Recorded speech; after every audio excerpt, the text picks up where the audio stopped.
ಈ ಬೈತಾರಲ್ಲ ಕೆಲವರು ಕೋಪ ಮಾಡ್ಕೊಂಡು ಜೋರಾಗಿ ಕೆಟ್ಟದಾಗಿ ಬೈದು ಬಿಡ್ತಾರಲ್ಲ, ಅದು ಕುಟುಂಬದ ಒಳಗೂ ಆಗುತ್ತೆ, ಸಂಬಂಧಗಳ ಒಳಗೂ ಆಗುತ್ತೆ. ಬೈದಾಡ್ಕೊಳ್ಳೋದು, ಕೆಟ್ಟದಾಗಿ ಬೈದಾಡ್ಕೊಳ್ಳೋದು. ಆಮೇಲೆ ಕೆಲವೊಂದು ಸರಿ ಉದ್ಯೋಗದ ಸನ್ನಿವೇಶದಲ್ಲೂ ಆಗಬಹುದು, ಅದು ಎಲ್ಲೂ ಆಗ್ಬೋದು.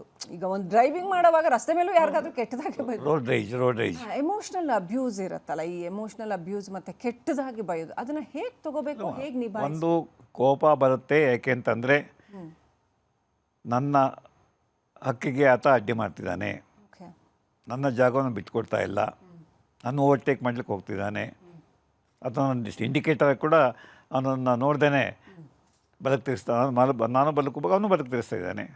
ಆಲ್ಮೋಸ್ಟ್ ಕೊಲಿಷನ್ ಆಗೋ ಸ್ಟೇಜ್ ಬಂದಿದೆ. ಹಾಗಾಗಿ ಅಥವಾ ನನ್ನ ಹೆಂಡತಿ ನಾನು ಮಾತು ಕೇಳ್ತಾ ಇಲ್ಲ, ನನ್ನ ಮಗ ವಿಧೇಯನಾಗಿದ್ದಾನೆ, ತಂದೆ ಮಕ್ಕಳು ತುಂಬ ಈ ಥರ ಗಲಾಟೆ ಮಾಡ್ಕೊ, ಬೇಗ ಬಂದಿಲ್ಲ, ಲೇಟಾಗಿ ಬಂದಿದ್ದಾನೆ, ಅಥವಾ ಕೂತ್ಕೊಂಡು ಓದು ಅಂದರೆ ಓದಿಲ್ಲ, ಟಿ ವಿ ನೋಡ್ತಾ ಕೂತಿದ್ದಾನೆ, ಮೊಬೈಲ್ ನೋಡ್ತಾ ಕೂತಿದ್ದಾನೆ. ಈ ರೀತಿ ಒಂದು ಯಾವುದೇ ವ್ಯಕ್ತಿ ನಾನು ನಿರೀಕ್ಷೆ ಮಟ್ಟಕ್ಕೆ ಆತ ನಡ್ಕೊಳ್ತಾ ಇಲ್ಲ, ಅಥವಾ ನಾನು ಹೇಳಿದ ಮಾತನ್ನು ಕೇಳ್ತಾ ಇಲ್ಲ, ಅಥವಾ ನನಗೆ ಮುಜುಗರ ಆಗುವಾಗೆ ನನಗೆ ತೊಂದರೆ ಆಗುವ ನಡ್ಕೊಳ್ತಾನೆ, ಅಥವಾ ನನ್ನ ವಸ್ತುಗಳನ್ನ ಕಿತ್ಕೊಂಡು ಹೋಗ್ಬಿಟ್ಟಾನೆ, ಸುಳ್ಳು ಹೇಳ್ತಾನೆ, ಕೋಪ ಬರೋ ಸಹಜ. ಹಾಗಾಗಿ ಕೋಪ ಬಂದಾಗ ನಾನು ನಿಮಗೆ ಹೇಳಿದಾಗೆ ಅಡ್ರಿನಲ್ ಹಾರ್ಮೋನ್ ಹಾಗೆ ಕಾರ್ಟಿಸೋಲ್ ಹಾರ್ಮೋನ್, ಎರಡು ಹಾರ್ಮೋನ್ಗಳು ತಕ್ಷಣ ವಿತಿನ್ ಫ್ಯೂ ಸೆಕೆಂಡ್ಸ್ ಮೇಲೆ ಕೋಪ ಬರ್ತಿದ್ದಾಗೇ ಫುಲ್ ರಿಲೀಸ್ ಆಗುತ್ತೆ. Within 1 second adrenal cortisol hormone ಉತ್ಪತ್ತಿ ಆಗುತ್ತೆ, ರಕ್ತಗತವಾಗಿ ಮೆದುಳಿಗೆ ಹೇಳುತ್ತೆ ಫೈಟ್ ಮಾಡು, ಬೈಗಳನ್ನ ಹೊಡಿ. ಒಂದು ವರ್ಬಲ್ ಅಗ್ರೆಷನ್ನು, ಇನ್ನೊಂದು ಫಿಸಿಕಲ್ ಅಗ್ರೆಷನ್, ಇನ್ನೊಂದು ಪ್ಯಾಸಿವ್ ಅಗ್ರೆಷನ್. ಮಾತಾಡೋ ಹೋಗ್ರಿ, 3 ದಿವಸ ಮಾತಾಡಲ್ಲ, ಮೌನ, ಮುನ್ಸ್ಕೊಂಬಿಟ್ಟು ಕೆಲಸ. ಅಲ್ಲಿ ಬೈದೂ ಇಲ್ಲ, ಹೊಡಿದೂ ಇಲ್ಲ, ಅದೊಂದು ಥರ ಟಾರ್ಚರ್. ಅದು ಟಾರ್ಚರ್.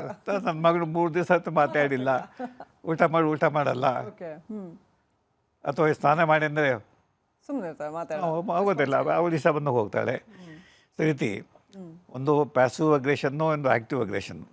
ಆ್ಯಕ್ಟಿವ್ ಅಗ್ರೆಷನಲ್ಲಿ ವರ್ಬಲ್ ಅಗ್ರೆಷನ್ನು ಮಾತಿನ ಮುಖಾಂತರ, ಇನ್ನೊಂದು ಫಿಸಿಕಲ್ ಅಗ್ರೆಷನ್. ಸೊ ಮಾತಿನ ಅಗ್ರೆಷನ್ನಲ್ಲಿ ಕೆಟ್ಟ ಪದಗಳನ್ನು ಉಪಯೋಗಿಸ್ತಕ್ಕಂಥದ್ದು ಅತ್ಯಂತ ಕೋಪದ ಅಭಿವ್ಯಕ್ತಿ.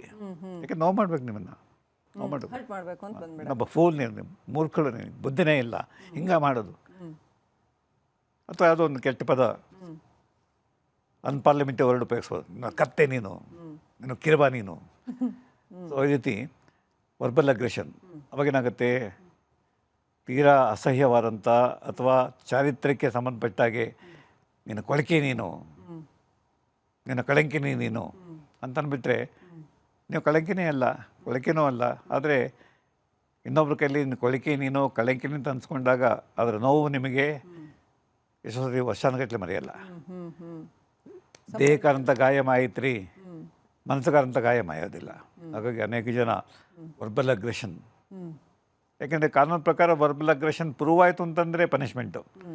ಯಾಕೆ ಬೈತಾರೆ ಅಂತ, ಯಾಕೆಂದರೆ ಕೋಪದ ಶಮನ. ಯಾಕೆ ಕೋಪ ಬಂದಾಗ ಕೋಪ ಬರೆಸುವ ವ್ಯಕ್ತಿಯ ಮೇಲೆ ನಾನು ಆ್ಯಕ್ಷನ್ ತೆಗೆದುಕೋಬೇಕು. ಇನ್ನೊಂದು ಸರಿ ಅವನು ನನಗೆ ಕೋಪ ಬರೋ ಮಾಡಬಾರ್ದು, ಇನ್ನೊಂದು ಸತಿ ಅವನು ಅವಿಧೇಯನಾಗಿ ನಡ್ಕೋಬಾರ್ದು, ಇನ್ನೊಂದು ಸತಿ ನಾನು ಮಾತನ್ನು ಮೀರಬಾರ್ದು, ಇನ್ನೊಂದು ಸತಿ ಕೆಳ್ತನ ಮಾಡಬಾರ್ದು. ಪರಿಹಾರ ಏನು? ಒಂದು ಇದು ಮನೆಯ ಒಳಗಡೆ ಪರಿಚಿತರ ನಡುವೆ ಕೋಪ ಬಂದೇ ಬರುತ್ತೆ, ಯಾಕೆಂದರೆ ಎಲ್ಲ ಮನುಷ್ಯರೇ. ಹೆಂಡತಿ ಮೇಲೆ ಗಂಡನಿಗೆ ಕೋಪ ಬರ್ತದೆ, ಗಂಡನಿಗೆ ಹೆಂಡತಿ ಮೇಲೆ ಕೋಪ ಬರ್ತದೆ, ಮಕ್ಕಳ ಮೇಲೆ ತಂದೆ ತಾಯಿಗೆ, ಹಾಗೆ ಟೀಚರ್ಸ್ಗೆ ವಿದ್ಯಾರ್ಥಿಗಳ ಮೇಲೆ, ವಿದ್ಯಾರ್ಥಿಗಳಿಗೆ ಟೀಚರ್ಸ್ ಮೇಲೆ, ಬಾಸ್ಗೆ ತನ್ನ ಉದ್ಯೋಗಗಳ ಬಗ್ಗೆ ಬಾಸ್ ಬಗ್ಗೆ, ಎಲ್ಲೆಲ್ಲಿ ಹ್ಯೂಮನ್ ರಿಲೇಷನ್ಶಿಪ್ ಇರುತ್ತೋ, ಇಂಟ್ರಾಕ್ಷನ್ ಇರುತ್ತೋ, ಅಲ್ಲಿ ಈ ಥರ ಯಾವುದೇ ಅನ್ಯಾಯ ಆದಾಗ, ಅಪಚಾರ ಆದಾಗ ಕೋಪ ಬರ್ತಕ್ಕಂಥದ್ದು ಸಹಜ. ಕೋಪ ಅತ್ಯಂತ ಸಹಜವಾದ ಭಾವನೆ ಬರಬೇಕು. ಯಾಕೆಂದರೆ ಕೋಪಿಸ್ಕೊಂಡು ಹೋದರೆ ಯಾರು ನಾನು ಮಾತು ಕೇಳಲ್ಲ. ಕೋಪ ಮಾಡಬೇಕು. ಒಂದು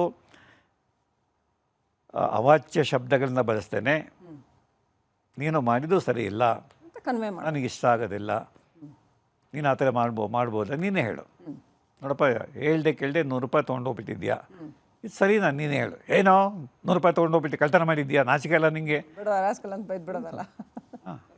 ಅದೇ ನೀನು ಕಳ್ಳ, ನೀನು ಸುಳ್ಳ, ನೀನು ನಮ್ಮ ನಾಲಾಯಕ್, ನೀನು ನನ್ನ ಮಗನಾಗಿ ಲಾಯಕ್ಕಿಲ್ಲ ನೀನು. ಬೇಕಾಗಿಲ್ಲ.